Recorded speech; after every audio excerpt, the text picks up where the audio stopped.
Praise the Lord, सभी को जय मसीह की। आज का हमारा टॉपिक है, क्यों आज बहुत से लोगों को चर्च जाने में बड़ा लेज़ीनेस होता है या बहुत परेशानी आती है, बड़ा ताकत लगता है, चर्च जाना अच्छा नहीं लगता, मन नहीं लगता। तो 3 पॉइंट है कि हम इन 3 पॉइंट को देखेंगे, क्यों आज विश्वासियों को चर्च जाने में बड़ी स्ट्रगल महसूस हो रहा है। और मेरा विश्वास है जब आप इन 3 पॉइंट्स को सुन लेंगे और इसे अपने हृदय में रख लेंगे, प्रभु आपको अपने भवन में खींचेगा। आमीन। पहला पॉइंट है डिस्ट्रैक्शन। आज बहुत से डिस्ट्रैक्शन हमारे हैं। मोबाइल एक डिस्ट्रैक्शन है, संसार की चीज़ें एक डिस्ट्रैक्शन है। हम बाइबल में देखते हैं, लूका उसका 10 अध्याय 38 से 42 तक मरियम और मार्था के बारे में हम पढ़ते हैं। यीशु मसीह जब भी उस नगर में जाते थे, मरियम और मार्था के घर में रुकते थे। मरियम यीशु के चरणों में बैठ के वचन सुनती थी, पर मार्था किचन में रहकर खाना बनाती थी। आप कहेंगे खाना बनाना थोड़ी ना कोई गलत बात है, आप घर में मेहमान आए हैं तो खाना तो बनाना पड़ेगा। मगर एनआईवी बाइबल इस तरह कहती है मार्था के लिए कि डिस्ट्रैक्ट वर्ड आया है कि मार्था डिस्ट्रैक्ट हो चुकी थी और खाना बना रही थी। ऐसा कैसा? बाइबल बताती है जब यीशु प्रचार कर रहे थे, मरियम सुन रही थी, मगर मार्था खाना बना रही। वचन को छोड़कर मार्था खाना बनाने निकल चुकी थी, और इसी को यीशु मसीह डिस्ट्रैक्शन कह रहे हैं। वो डिस्ट्रैक्ट हो चुकी थी, वचन को उसने छोड़ दिया था। पहली चीज़, आज जब हम प्रार्थना के लिए निकलते हैं, चर्च के लिए निकलते हैं, कोई काम आ जाना, कोई मेहमान आ जाना, किसी का कॉल आ जाना, उसी दिन मुझे शॉपिंग पे चले जाना, उसी दिन मेरी अनबन हो जाना, ये सब एक डिस्ट्रैक्शन है जो आपको प्रार्थना से और चर्च से दूर कर रही है। और जब हम इन डिस्ट्रैक्शन में पड़ने लगते हैं, हम सोचते हैं कोई बात नहीं, आज चर्च नहीं गया, अगले हफ्ते चला जाऊंगा। और जब अगला हफ्ता आता है, उस दिन फिर कोई ना कोई काम या कोई ना कोई चीज़ खड़ी हो जाती है। और ये एक संडे से दूसरा संडे हम ऐसे ऐसे टालते रहते हैं, और हम देखते हैं मैं 1-1.5 महीने से चर्च नहीं गया हूँ, और फिर वो विश्वासी अंदर से बड़ा वीक फील करता है, और उसको अब ऐसा हो गया है कि वो ठंडा गुनगुना होने लगा है, उसे अच्छा नहीं लग रहा बाइबल पढ़ना, चिड़चिड़ा उसका स्वभाव हो चुका है। और ये सब एक मसीह जीवन में होना अच्छा नहीं है। जब भी आपको कोई डिस्ट्रैक्शन आए, उसे हटाएं। पहले देखें कि मेरे लिए प्रथम चीज़ कौन सी है। हाँ, मेरे लिए प्रार्थना करना प्रथम चीज़ है, मेरे लिए चर्च जाना प्रथम चीज़ है। कोई चीज़ है, उसे बोलें कि मैं थोड़ी देर के बाद आपको मिलता हूँ। अपने डिस्ट्रैक्शन को, उस काम को अब परमेश्वर और आपके बीच में ना आने दें। आमीन। दूसरा पॉइंट, बुरा लग जाना या ठेस लग जाना। मैं अब बहुत बार देखता हूँ, जब एक नया विश्वासी चर्च आता है, तब अगर कोई उसे करेक्ट करता है, तो या उसे कुछ बोल देता है, तो बड़ा उसे बुरा लग जाता है या ठेस लग जाता है।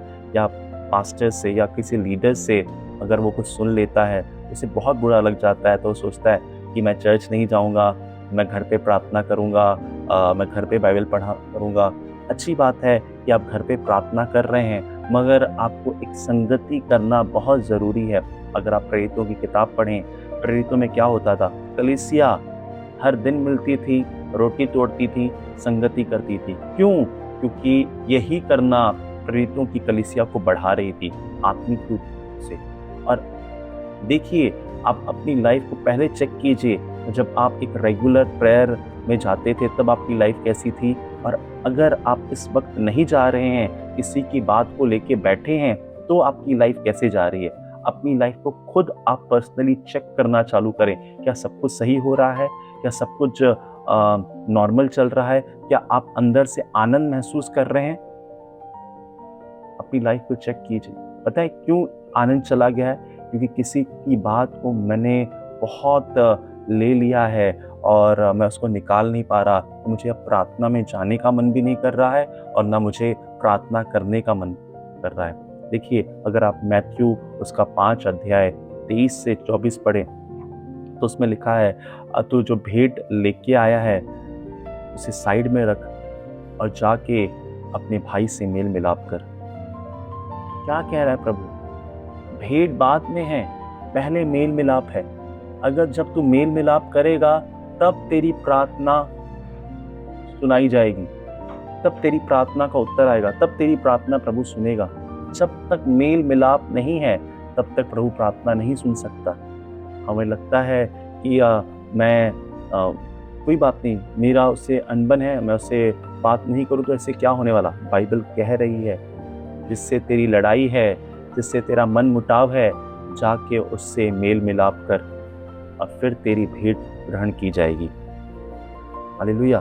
इन दिनों में देखें कि कहीं ऐसा तो नहीं कि किसी से मेरा अनबन हो चुका है, अभी तक मैंने उससे मेल मिलाप नहीं किया। बाइबल बताती है गुस्सा तो करो पर पाप मत करो, तेरा गुस्सा शाम होते होते शांत हो जाए। माफ़ कर दो, शाम होते होते उसे माफ़ कर दो। तो देखें, माफ़ करें और माफ़ी भी लें। देखिए, और जैसे आप ये कर लेंगे, प्रभु की नई ताज़गी आपके अंदर आना चालू हो जाएगी। आमेन। तीसरा पॉइंट बड़ा इम्पॉर्टेंट है, आप इसे लिख लें और मैं विश्वास करता हूँ आप इसे लिख रहे होंगे। ये तीनों पॉइंट लिख लें और आप फिर दुआ कीजिएगा। और मेरा विश्वास है जब ये तीनों पॉइंट नोट कर लेंगे, इसे मान लेंगे, मेरा विश्वास है एक नया अभिषेक, एक नया तेल आपकी ज़िंदगी में आएगा। आमीन। तीसरा पॉइंट है सीक्रेट सिन, गुप्त पाप। क्या है गुप्त पाप? वो पाप जो मुझे पाप नहीं लग रहा, वो गलती जो मुझे गलती नहीं लग रही, इसे कहते हैं सीक्रेट सिन। और किसने किया? अगर आप दाऊद की ज़िंदगी को देखें, दूसरा शमूएल उसके 11 अध्याय में दाऊद एक जगह पाप कर लेता है। वो सब लड़ाई के लिए भेज देता है और दाऊद उसने लड़ाई पे नहीं जाता। अपनी बालकनी में सुबह उठता है और देखता है एक औरत नहा रही है। उसे देखता है, उसके अंदर व्यभिचार के थॉट्स आते हैं। उसे बुलाता है और उसके पति को वो वॉर के लिए भेजता है और वहाँ उसे उसके पति को मरवा देता है। पाप भी कर रहा है, हत्या भी व्यभिचार भी कर रहा है, हत्या भी कर रहा है। और दाऊद के अंदर 1% का उस टाइम भी गिल्ट नहीं आ रहा है कि मैं क्या कर रहा हूँ। इसे कहते हैं कि पाप हो तो रहा है पर पता नहीं चल रहा, एक सीक्रेट सिन में जीना। और ये ऐसी चीज़ है कि बहुत विश्वासी इसमें रहते हैं और कभी निकल नहीं पाते, फिर वो बैकस्लाइड हो जाते हैं। और अब देखिए, दाऊद के पास नबी आता है और उससे कहता है तू पाप कर रहा है, और वो तुरंत पश्चाताप करने लगता है, टाट ओढ़ लेता है, फास्टिंग करने लगता है। उसको पता है मैंने गलत किया, इससे मुझे बाहर आना बहुत ज़रूरी है।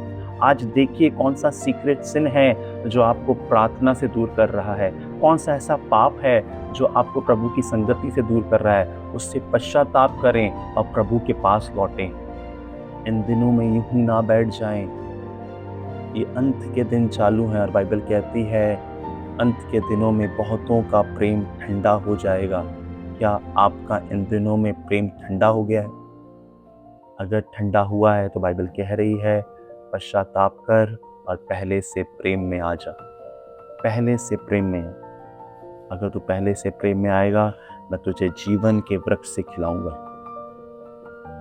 मत बैठेंगे हूँ, आए प्रार्थना में आए, प्रार्थना करना चालू करें।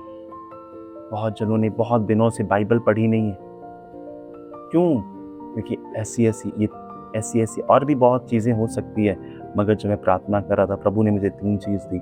ये 3 चीज़ बताई, बताओ लोगों को। अगर इन 3 चीज़ों में है तो कभी प्रभु में आगे नहीं बढ़ पाएंगे। और इन चीज़ों से इनको पश्चाताप करना पड़ेगा और उससे ओवरकम करना पड़ेगा और उस पर जय पानी पड़ेगी। और मेरा विश्वास है जब आप इसे सुन रहे हैं, पवित्र आत्मा आपके हृदय में डाल रहा है और आप उससे जय पा रहे हैं। आमीन। आइए मैं आपके लिए प्रार्थना करना चाहूँगा। जहाँ कहीं भी हैं अपनी आँखों को बंद कर लें।